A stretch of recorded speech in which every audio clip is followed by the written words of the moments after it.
Hi, Miss Higgy again, coming back to you to talk about what was happening in my world last week. It was an emotionally taxing week, personally, and then just all that's happening in the news, right?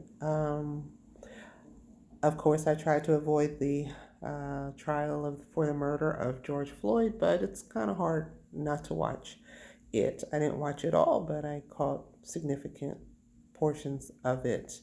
And I have to say, it's the first time that I can remember watching a trial that involves so many emotionally distraught um, witnesses who had no relation whatsoever to the parties. I mean, we always see the wife and, the loved ones who are so visibly affected. But to see people who just were forced to witness the murder of, a black man on the street by a white cop who just didn't seem to care was quite devastating for them and for me to watch. I keep hearing that, you know, um, black folks are being traumatized by this, and actually, a lot of us are being cautioned not to watch it for that reason. And I understand that.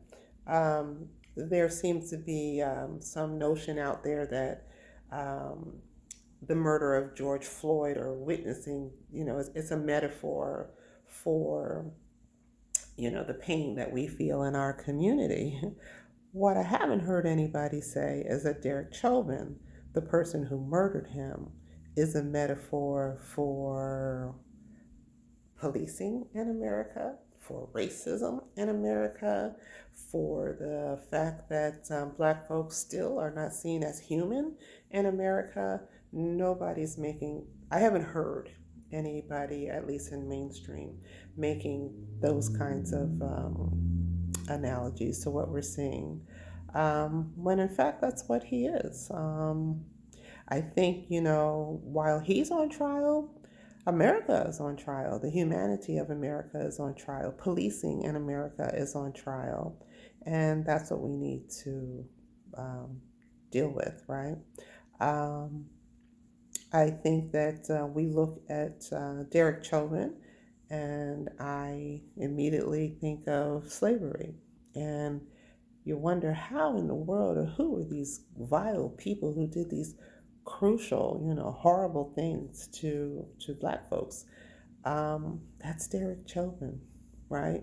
Um, no humanity whatsoever. Didn't No concern for what he, you know, nobody, nobody would think to assert pressure on someone's windpipe for 5 minutes, 2 minutes, 3 minutes, 4 minutes. I mean, this guy now they're saying it's over 9 minutes with his hand in his pocket, just very casual, didn't care.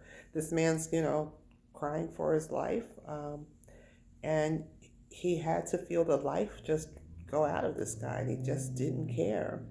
Um, and now George Floyd is on trial, right? I've heard a lot of people say this week that only in America can a black man be put on trial for his own murder, and that's what we're seeing here. Um, and I have to say the Asian cop who was out front facilitating this, protecting um, Derek Chauvin from the crowd of what, 10 people, most of who were an elderly guy and some very very young people who were traumatized by all of this. Um, I hold him very much accountable, as much accountable as I do Derek Chauvin. And most people will disagree with me, but I have a little sympathy for the other two officers. I really do. Um, yeah, what they did, you would think at some point they would have said, "I'm not taking a part of this," and just said, "Forget this job, forget you, whatever." But they didn't. Um, and while none of us have ever been asked, I guess, to commit a murder or do something that atrocious, I would defy most of you who are listening to this to say that never on your job were you asked to do something that you just didn't sit well with you, you didn't agree with it. It wasn't crossing a moral line, but you did it, right? These guys were in training. They were young officers, and their whole lives are ruined. Why? Because the city of Minneapolis didn't have the decency to fire this guy who had, I don't know, 17 charges against him already that he had abused the public. He had no business training anybody. And if I were them, I'd, pray like hell to get through this trial, and then I'd sue the hell out of the police department there. And even if I were one of these witnesses who's been on this stand we've seen this week who were traumatized, do the same, right? You look at this trial and you think, like, how is it going to come out? And of course, none of us knows. But, Rodney King, the trial of Rodney King comes to mind, where we thought for sure those officers would have been found guilty, and they weren't. I give props to the judge in this case because he didn't allow that the case be moved to another venue. Those cops, that trial was moved to Simi Valley, right out of LA. People who were on that jury were not affected in any way by the trial. I think they had an all-white jury in Simi Valley. Certainly the odds were better. But where were you going to move this trial? You could have moved this trial outside the country, and you would never. It's impossible to have not found to have found people who were not familiar with this. Everybody knows what this guy did. So kudos to the judge. And also, this trial makes me think of Casey Anthony. Remember her? She's the mother that killed her daughter and put her in the trunk and went partying. Everybody thought she was going to be found guilty, and she wasn't, which is still incredible to believe. She's like the worst mother ever, but she's walking the streets. So, I'm hoping for the best. And when I think of these situations, I think of, it's this kind of lawyering, because this lawyer who's representing Derek Chauvin, he's putting George Floyd on trial.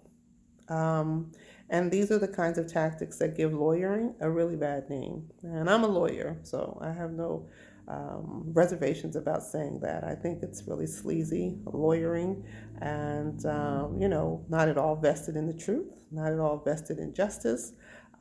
Just get this guy off at any cost, and they don't care. They don't care about the families that are affected, the community that is affected, how it's going to play out after the fact. They don't care. They have a job to do. Okay, it's a sleazy job. um, so we'll see how this goes. I find it interesting that the unions are very quiet on this. Haven't said a word, have not said a word. They have justified all kinds of stuff that cops have done, but they haven't come forward for this guy. I'm very impressed, though, of his colleagues that have come forward and just said, nope, we're not supporting this at all. As a matter of fact, the lieutenant went as far to say not only is it excessive, it is deadly. Forget excessive. We bypass excessive force. This is deadly force. And it wasn't appropriate in the situation. None of the officers, or even the EMT lady, who I adored because she was just not having it. But these people have come forward and said, nope, we're not supporting this. My heart bleeds for the young people, the 9-year-old, the 17-year-old, forever. They're affected by this. They had to witness a murder on TV. They were there. Was it the grandfather guy who said, at some point he was telling George Floyd to just do what they say, but at some point even he was like, this is ridiculous, right? The MMA guy, oh my God, what constraint? Because I'm sure it took everything he had not to take at least the officer who was out front there holding everybody at bay. But he knew what would be the ramifications for that, and he didn't, and he was an excellent witness. The young man who reported George Floyd for having the counterfeit 20, he feels horrible, and says that he wished that he just didn't say anything about it. These people have to live with this. And, Derek Chauvin's just sitting there taking notes like he doesn't have a care in the world. But I think, when I look at the professionals who haven't come forward for him, it's because they all know that America is on trial. But they know more than that policing is on trial. And there's no justification for what Derek Chauvin did. So we don't know how this is going to play out. And plus, I have to say what happened on the Capitol grounds Saturday was just devastating. Devastating. More senseless death. And I don't know what's happening in America, but it's falling apart at the seams, it feels like sometimes.